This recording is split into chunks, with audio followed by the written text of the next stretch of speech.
Hear that they should make themselves competent and dangerous and take their proper place in the world. Competent and dangerous? Why dangerous? Because it's the alternative to being weak.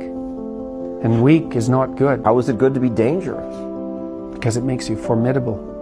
And life is a very difficult process, and you're not prepared for it unless you have the capacity to be dangerous. That doesn't mean that you should be cruel. It doesn't mean any of that. There's a statement in the New Testament, the meek shall inherit the earth.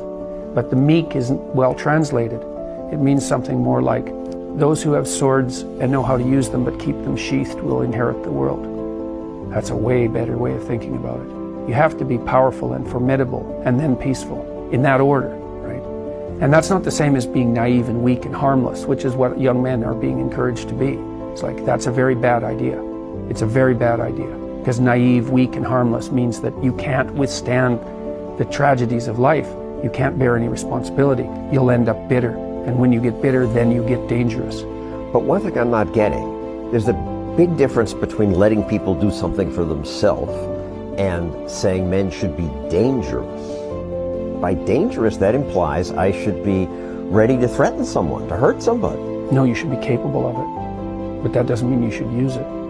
Like, if you're not a formidable force, there's no morality in your self-control. If you're incapable of violence, not being violent isn't a virtue. People who teach martial arts know this full well, right?